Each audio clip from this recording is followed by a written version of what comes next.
Ya, jadi apa yang mau dicapai dari pembelajaran minggu ini? Yang pertama adalah nanti akan Anda ketahui apa itu akun dan bagaimana akun itu dapat membantu proses pencatatan. Kemudian nanti juga Anda akan mempelajari tentang debit dan kredit serta bagaimana penggunaannya. Di sisi mana, sebelah kiri kah atau kanan kah, kapan dia bertambah, kapan dia berkurang. Kemudian kita akan memahami juga langkah-langkah dasar dalam proses pencatatan. Lalu juga akan menjelaskan arti jurnal dan bagaimana jurnal itu dapat membantu proses pencatatan. Dan seterusnya sampai nanti di penyiapan neraca saldo. Nah, untuk tugas kalian yang PR mingguan itu baru sampai di pembuatan jurnal ya. Saya belum minta Anda mengerjakan sampai neraca saldo. Nah, semoga hari ini sempat saya jelaskan semua supaya untuk tugas berikutnya nanti Anda sudah bisa membuat neraca saldo. Oke, ini garis besar yang akan kita pelajari di bab 2 mengenai proses pencatatan, mulai dari akun ya, hubungan debit dan kredit, hubungannya dengan ekuitas seperti apa, lalu bagaimana langkah-langkah atau proses pencatatan, lalu bagaimana ilustrasinya, dan apa itu neraca saldo. Nah, akun merupakan catatan akuntansi individual yang berisi penambahan dan pengurangan aset, liabilitas, dan atau ekuitas tertentu.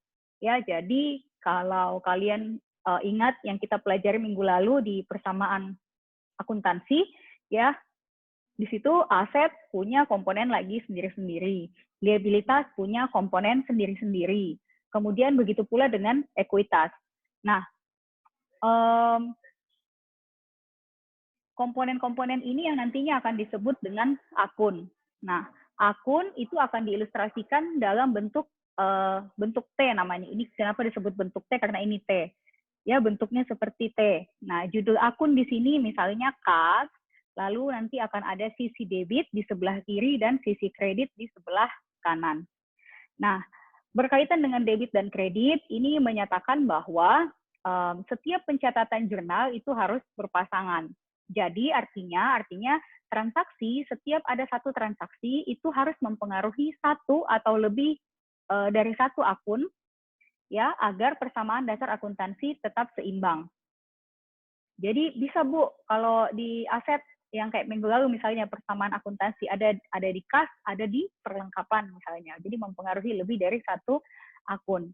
Pencatatan selesai dengan mendebit sekurang-kurangnya pada satu akun dan mengkredit pada akun yang lain. Jadi harus ada di debit dan harus ada di kredit. Itu untuk jurnal. Kalau kemarin persamaan akuntansi, selama yang sebelah kiri, selama ada dua dan sudah seimbang, nah walaupun hanya ada di sebelah kiri, itu tidak menjadi masalah. Yang penting dia seimbang. Tetapi kalau untuk peraturan debit kredit atau peraturan jurnal, penjurnalan, maka Anda harus ada minimal satu akun yang di debit dan minimal satu akun yang di kredit. Minimal ya. Kemudian, nah, bila jumlah debit melebihi jumlah kredit, maka akun tersebut akan disebut bersaldo debit. Contoh, transaksi pertama ada nilai 10.000 di kolom debit. Transaksi kedua ada nilai 3.000 tapi di kolom kredit. Nah, transaksi ketiga ada nilai 8.000 tetapi di kolom debit lagi. Oleh karena itu saldonya adalah berada pada posisi debit. Kok bisa Bu? Nah, ini 10.000 transaksi pertama. Lalu berkurang 3.000 sehingga pada saat selesai transaksi kedua saldonya pada saat itu adalah 7.000. Di mana? Ya yang lebih besar yang mana tadi? Yang di debit atau yang di kredit? Yang lebih besar itu ada di debit. Jadi 7.000 nih sebelum transaksi ketiga. Lalu dilanjutkan di transaksi ketiga 8.000, maka saldonya menjadi 15.000. Begitupun sebaliknya, kalau jumlah kredit melebihi jumlah debit, maka akun tersebut akan disebut bersaldo kredit. Nah, untuk lebih pahamnya, kita akan lihat pengaruh debit dan kredit pada setiap akun. Kayaknya saya belum pernah mengajarkan cara mudahnya. Jadi ada namanya saldo normal. Nah, saldo normal ini adalah pada sisi di mana kita mencatat penambahan pada suatu akun. Oke, sebelum sampai di sini kita lihat dulu. Aset itu saldo normalnya adalah debit. Debit ke akun aset tertentu seharusnya melebihi kredit ke akun tersebut. Jadi contohnya, kas. Kas itu saldo normalnya selalu di debit. Kenapa? Karena coba nih kalau dia di kredit, artinya dia minus. Tuh. Coba liabilitas. Kredit ke akun liabilitas tertentu seharusnya melebihi debit ke akun tersebut. Nah, untuk bisa memahami ini, kita belajar yang namanya saldo normal. Jadi pada sisi di mana kita mencatat penambahan pada akun tersebut. Kita lihat dulu ini ya, sebelum saya masuk ke cara menghafal saldo normal yang mudah untuk setiap komponen-komponen aset, liabilitas, dan ekuitas. Oke.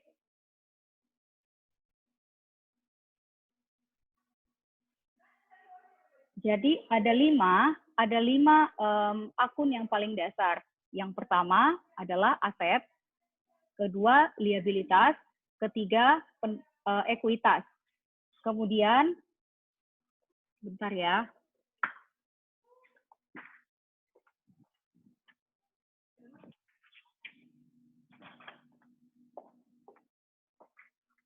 Oke, jadi ada 5.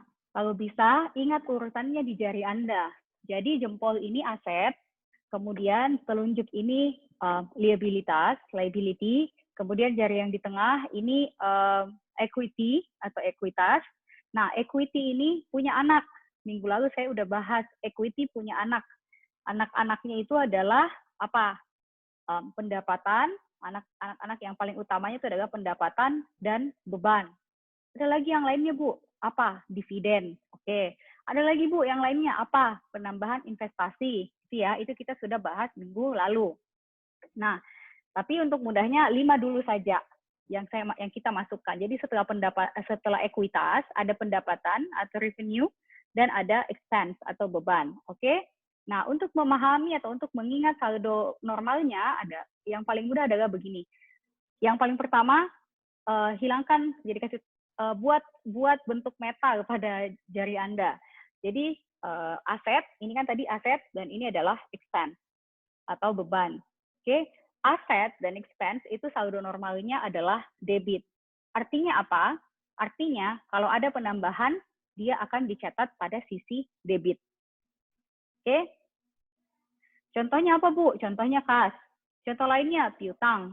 Contoh lainnya perlengkapan. Oke, semua jenis-jenis aset dan beban. Beban apa, Bu? Ya, beban gaji, beban sewa, beban lain-lainnya. Oke, kemudian tadi sudah 2, sekarang 3 yang di tengah. 3 yang di tengah, which is liability, equity, dan revenue atau pendapatan, ini saldo normalnya ada di kredit.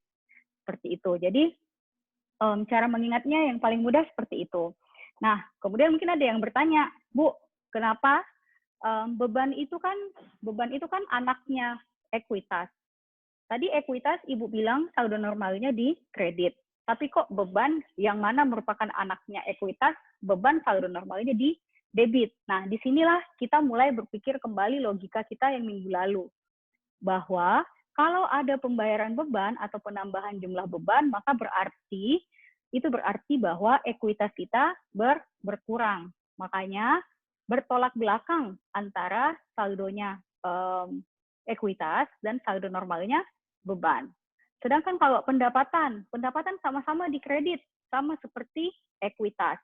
Kenapa? Karena kalau kita memberikan jasa kita, maka akan menambah pendapatan. Pendapatan yang semakin banyak akan semakin meningkatkan ekuitas kita. Apalagi anaknya ekuitas, dividen. Dividen saldo normalnya di mana kira-kira? Ini ya, sudah ada di layar Anda ini. Dividen dan beban akan mengurangi ekuitas. Oleh karena itu saldonya dia di debit. Tadi pendapatan atau penerbitan modal saham dan ini penerbitan modal saham dan pendapatan akan meningkatkan ekuitas. Oleh karena itu saldonya sama-sama di kredit. Oke, saya tidak banyak membahas penulisan-penulisan yang ada di layar Anda yang saat ini ya. Saya lebih senang mengajar Anda supaya Anda bisa menghafalkan itu. Saldo normal cara hafalnya seperti itu. Jadi memang kita di accounting harus banyak gunakan saja logikanya. Jadi ada saatnya memang kita lupa. Misalnya kayak ini. Misalnya antara dividen antara dividen dan pendapatan. Kadang-kadang dividen karena dia pikir, kan bagian dividen itu kan bagian ekuitas, artinya harusnya masuknya ke kredit dong, gitu ya. Tapi kalau logika kita berjalan, maka kita bisa memikirkan bahwa, oh dividen itu kan dikeluarkan, ya dividen itu kan adalah pembagian hasil usaha sehingga ekuitasnya perusahaan akan semakin berkurang.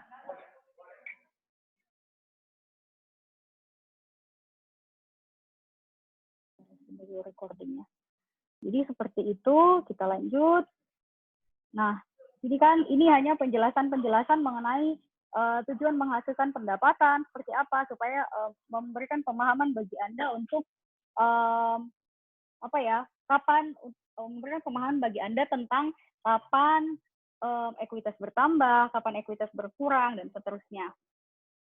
Jadi ini tadi saya sudah sampaikan ya, bahwa dampak debit dan kredit pada akun pendapatan sama dengan dampaknya pada ekuitas.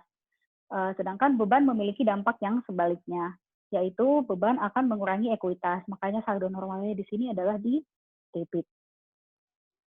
Oke, ini debit dan kredit ya, diulang kembali. Ini ya, ini yang tadi. Jadi yang bersaldo normal debit itu hanya aset dan beban. Kemudian yang bersaldo normal kredit adalah liability, equity, dan revenue. Oke, ada 3 tadi. Oke, ini aturannya ya. Jadi cara melihatnya bagaimana? 3 komponen ini adalah komponen yang masuk nanti kalian akan dengarkan, akan mempelajari jenis-jenis laporan keuangan. Nah, 3 komponen ini adalah komponen yang masuk pada laporan posisi keuangan. Sedangkan 2 komponen ini adalah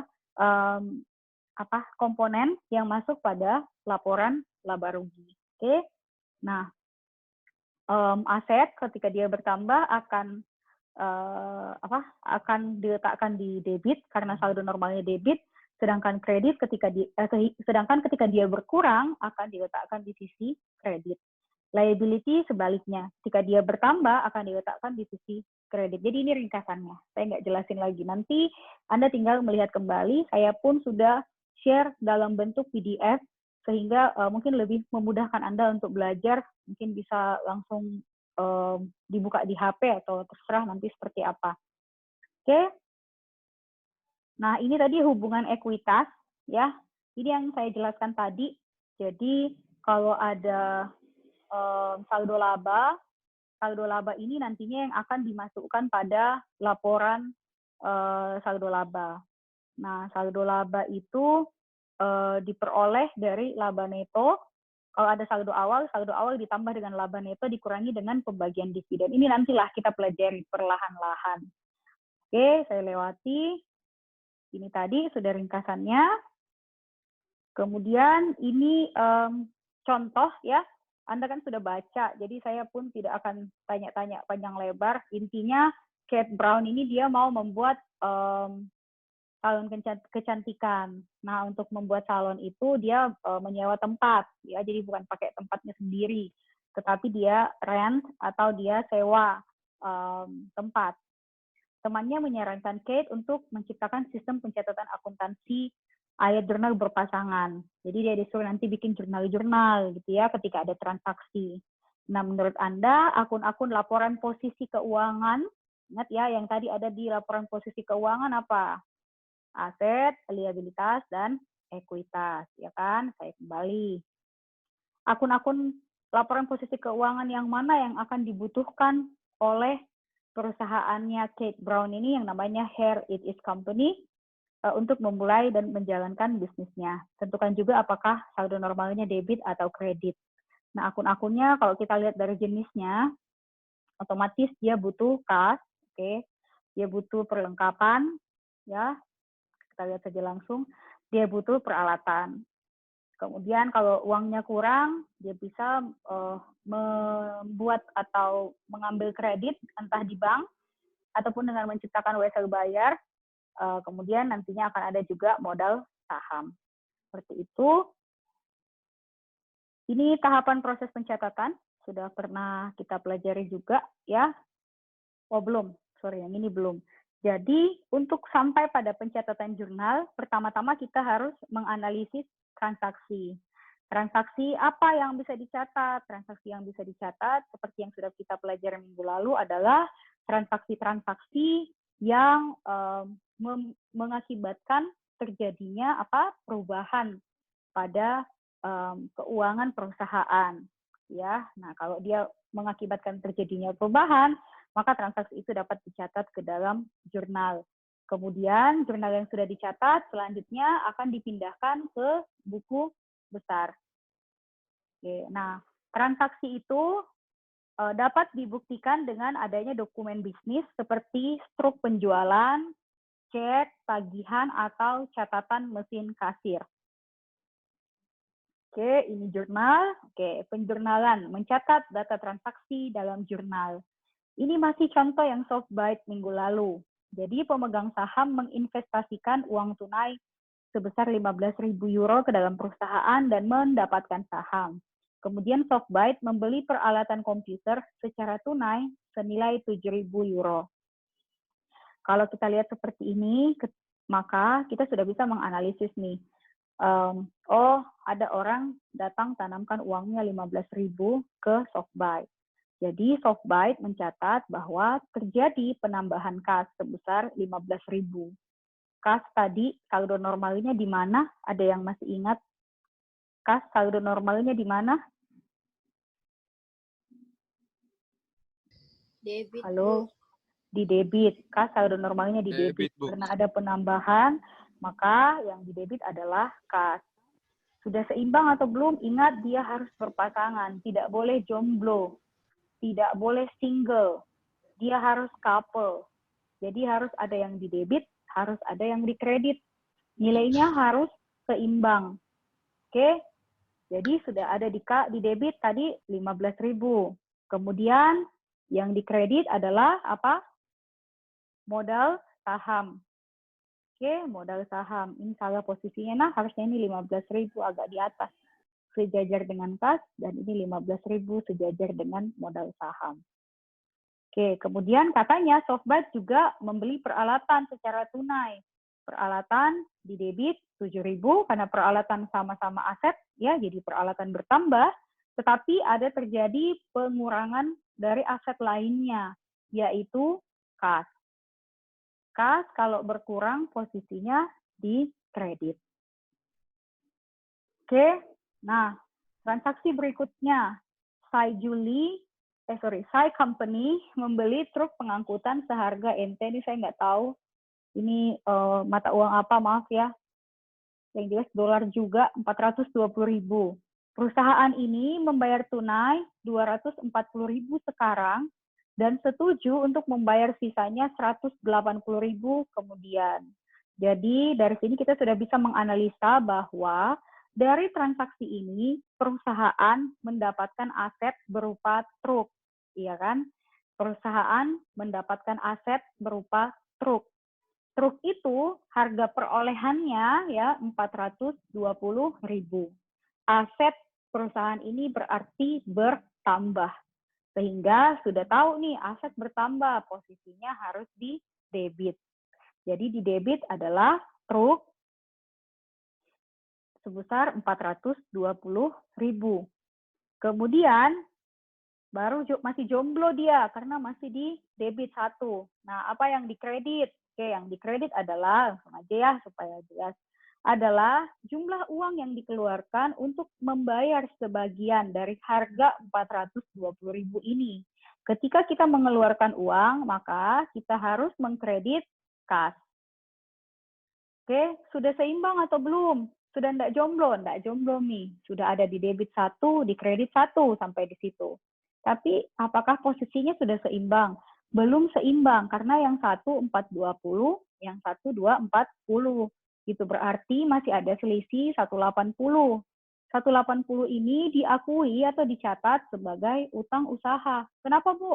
Nah, karena tadi jurnalnya ada transaksinya adalah dia akan membayar sisanya kemudian, atau biasa bahasa lainnya perusahaan berjanji akan membayar sisanya bulan depan misalnya, kayak gitu ya. Jadi ada beberapa jenis-jenis kalimat yang memang kalian perlu analisa. Oke, seperti ini. Nah, selanjutnya setelah kita buat jurnal, jadi jurnal itu kan nantinya banyak, kayak yang kalian buat di soalnya kalian. Itu kan jurnalnya banyak ya, ada sekitar 12 kalau saya tidak salah. Kemudian ini dari jurnal-jurnal itu selanjutnya kita akan posting ke buku besar. Oke, nah ini tadi contoh-contoh akun. Ini hanya contoh ya, masih ada yang lainnya Bu, masih ada. Tapi yang paling sering muncul adalah ini kas, perlengkapan, tanah, mesin, bangunan, peralatan, itu ya masih banyak yang lainnya. Tapi semua akan kalian pelajari secara bertahap. Jadi tidak langsung semuanya diberikan atau harus dihafal. Nah kayak misalnya itu kan saya sebenarnya saya nggak tahu sih kalian baca atau tidak instruksi saya karena memang ada instruksi tambahan dan jujur saya lupa menyampaikan di grup bahwa untuk jurnal tugas jurnal kalian yang minggu ini itu harusnya dikasih masuk juga istilah dalam bahasa Inggris supaya kalian ingat-ingat juga bahasa Inggrisnya. Nah, untuk bisa pahami bahasa Inggrisnya, saya sudah kasih link YouTube untuk kalian tonton. Kalau memang kurang ya silahkan explore dari source atau sumber yang lainnya. Oke. Oke. Ini akun berbentuk 3 kolom. Ini bentuk standar. Jadi di atas ini nama akunnya, contohnya kas, kemudian ada nomornya. Kemudian di sini kolom sini adalah tanggalnya, di sini keterangan, res itu adalah referensi, kemudian debit, kredit, dan saldo. Oke. Saldo di sini karena saldo normalnya kas adalah debit, maka di sini semua adalah maksudnya dia angka ini ada di posisi debit. Oke. Nah, ini cara memindah bukukan atau bahasa kerennya posting dari general journal ke general ledger. General journal means jurnal umum, general ledger means buku besar. Oke, nah jadi dari jurnal kita posting ke buku besar. Buku besar itu terdiri dari akun-akun masing-masing akun. Jadi ada sendiri buku besarnya kas, ada sendiri buku besarnya modal, ada sendiri buku besarnya utang usaha, utang bank, wesel bayar, dan seterusnya. Nah, untuk transaksi di tanggal 1 tadi, yang 15.000 tadi, yang pertama ya, itu baru masuk di buku besarnya kas dan modal saham. Di sini ada langkah-langkahnya. Yang pertama, isi dulu tanggalnya, tanggal 1 September. Kemudian langkah kedua adalah isi nomor referensinya. Kemudian langkah ketiga adalah isi nilainya. 15.000 di mana? Oh, di debit. Sini di debit. Sehingga saldonya juga masih tetap 15.000 karena ini transaksi yang pertama. Langkah keempat, isi kok saya nggak bisa lihat ya. Langkah keempat, isi untuk akun berikutnya, yaitu modal saham. Oke, ini sudah jelas kunci 1, 2, 3, 4. Nah, ini kode-kode akun. Oke, tidak perlu dihafal ya. Nanti kalaupun ada di ujian atau di tugas atau di kuis, biasanya tetap akan diberikan kodenya. Nanti kalau sudah sering kalian lihat dan kerjakan soal, pasti lama-kelamaan kalian akan hafal pelan-pelan. Dan ketika masuk di dunia kerja, kalian akan tahu, misalnya lihat sistem akuntansi yang terkomputerisasi, kalian sudah akan langsung otomatis atau ya langsung ingat kembali nomor-nomornya, gitu ya. Oke, ini ikuti langkah-langkah berikut. Tentukan jenis akun. Jadi ini ada transaksi 1 Oktober. Yazici menginvestasikan uang tunai sebesar 10.000 pada agensi periklanan yang disebut Pioneer Advertising Agency Incorporation. Nah, arus aset kas bertambah 10.000 ya, ini analisis dasarnya seperti yang tadi saya ajarkan ke adik-adik semua, dan ada penambahan ekuitas sebesar 10.000. Ini kan kalau kita mau masukkan ke persamaan akuntansi ya kan, wah ada aset, ada equity, seimbang Bu, seimbang, kiri kanan seimbang gitu ya. Nah, tapi kalau kita mau masukkan ke jurnal, ke debit dan kredit, maka kita harus analisa baik-baik kembali.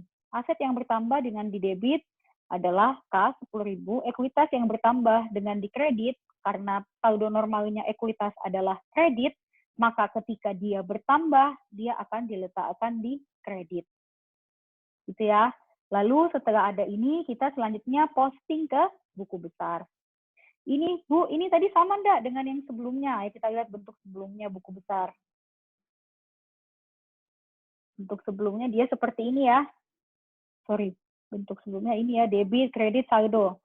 Ya, nah ini bentuknya kok T saja Bu. Ya, ini sama ya. Jadi tapi ini mungkin lebih ringkasnya. Resikonya kalau ini nanti dihitung kalau misalnya transaksinya banyak, dihitungnya nanti terakhir. Dihitung penjumlahannya nanti di debit misalnya, oh di debit kas total di debit 1 juta, total di kreditnya 500.000. Nah, jadi nanti dihitung terakhir. Jadi kalian tergantung instruksi soalnya. Apakah diminta yang 2 kolom saja, ini namanya 2 kolom ya, atau diminta seperti yang model tadi. Oke, ini contoh berikutnya, saya lewati saja. Ini hanya ilustrasi, tapi ini banyak sih ya, contoh yang ini kita lihat lagi. Pada tanggal 3 Oktober, Pionir membayar sewa kantor untuk bulan Oktober tunai sebesar 900. Jadi kalau ini saya lewati ya, saya langsung ke analisis debit kredit. Beban yang bertambah, beban tadi saldo normalnya di debit. Sehingga ini beban yang bertambah karena untuk membayar sewa maka disebut beban sewa. Sehingga yang di debit adalah beban sewa. Nah, karena ini dibayar secara tunai, ini ya, ada kata-kata tunai, maka otomatis kas akan berkurang. Kas kalau berkurang posisinya selalu di kredit. Itu ini saya tidak jelaskan semua transaksi, tapi kita skip saja supaya lebih paham dan lebih cepat waktunya. Sudah jam 2 lewat. Tanggal 4 Oktober, Pionir membayar 600 untuk 1 tahun polis asuransi yang akan berakhir tanggal 30 September tahun depan. Perhatikan baik-baik ilustrasi soal yang ini ya. Ilustrasi transaksi yang ini. Jadi perusahaan membayar sebesar $600, saya bilang dolar aja ya, untuk 1 tahun polis asuransi. Jadi anggaplah ini dia lakukan di tanggal 4 Oktober 2019. Maka, 4 Oktober ini tahun 2020. Maka berarti 600 yang dia bayarkan ini dia bayar memang nih sekarang, maaf ya saya agak campur-campur bahasanya ini. Jadi dia bayar duluan sekarang, untuk selanjutnya dia nikmati bulan per bulan sampai nanti di tanggal 30 September 2021. Saya ulang ya, jadi dia bayar di tanggal 4 Oktober 2020, dia bayar sekarang, untuk selanjutnya dia nikmati bulan per bulan selama 1 tahun, dan berakhir pada tanggal 30 September 2021. Oke, maka nanti akan muncul penambahan aset yang disebut dengan asuransi dibayar di muka. Asuransi dibayar di muka, atau bahasa Inggrisnya Angel Prepaid Insurance. Prepaid Insurance. Jadi asuransi itu dibayar hari ini untuk selanjutnya dinikmati bukan hanya untuk hari ini atau bulan Oktober ini saja, tetapi juga untuk bulan-bulan selanjutnya. Jadi dia akan habis seiring berjalannya bulan-bulan selama 1 tahun. Contoh lainnya apa, Bu? Contoh lainnya buat kalian yang ngekos. Walaupun mungkin untuk angkatan kalian masih banyak yang tetap belajar dari rumah ya, jadi belum ada sewa-sewa kos. Contoh lainnya buat yang ngekos. Nah, kos-kosan itu biasanya dibayarnya ibu kos, bapak kos tidak mau kalau dibayar per bulan, kecuali kos eksklusif. Pasti mahal, ya kan? Nah, kos-kosan mahasiswa itu rata-rata dibayar tahunan. Jadi anggaplah kalian masuk kuliah September 2020. Pas masuk, ibu kosnya minta, oke, Kiki bayar untuk 1 tahun, artinya sampai September 2021. Jadi 1 September 2020 sampai 1 September 2021. Kiki bayar sekarang 1 September 2020 seharga total untuk 1 tahun misalnya 6 juta. Maka Kiki sebagai yang membayar, Kiki punya harta atau hak, punya aset untuk menggunakan kamar kosnya Kiki selama mulai dari tanggal 1 September 2020 sampai 1 September 2021. Makanya itu dianggap sebagai aset, karena itu adalah hak perusahaan atau dalam hal ini haknya Kiki untuk selanjutnya menggunakan fasilitas atau menggunakan aset yang ada tersebut. Seperti itu ya. Jadi asuransi dibayar di muka ini, walaupun ini kata-katanya dibayar, tetapi dia termasuk dalam kelompok aset. Sehingga saldo normalnya juga di debit. Oke, ini agak mudah saya lewati. Nah, ini pada tanggal 9 Oktober, Pionir merekrut karyawan untuk mulai bekerja pada tanggal 15 Oktober. Setiap karyawan akan menerima gaji sebesar 500 per minggu untuk bekerja selama 5 hari. Gaji akan dibayarkan tiap 2 minggu. Pembayaran pertama tanggal 26 Oktober. Analisa dasarnya adalah pada saat kejadian ini terjadi, belum ada transaksi. Kenapa? Karena belum ada terjadi perubahan posisi keuangan perusahaan. Kan dia baru rekrut, belum ada pembayaran, belum ada dia keluarkan janji bahwa saya pasti akan bayar ya. Kalau dia sudah janji lalu tiba-tiba karyawannya mangkir, nggak mau datang, tidak mau bekerja, maka dia berutang. Nah, ini baru dia rekrut dan karyawan itu akan mulai bekerja 15 Oktober. Pembayarannya nanti di 26 Oktober. Maka di sini tidak ada pencatatan transaksi, tidak ada pencatatan jurnal. Nah, hati-hati ya, ini ada di soal latihan Anda yang Anda kerjakan di rumah. Jadi ingat, kita mencatat transaksi pada jurnal itu kalau kejadian atau transaksi tersebut telah memberikan perubahan posisi keuangan perusahaan. Oke, lewatin lagi nih ya, dividen. Oke, Dewan Direksi mengumumkan dan membayar. Ingat ya, dividen itu lawan saldo normalnya lawannya ekuitas, yaitu ada di debit. Jadi dividen 500, kas di kredit 500.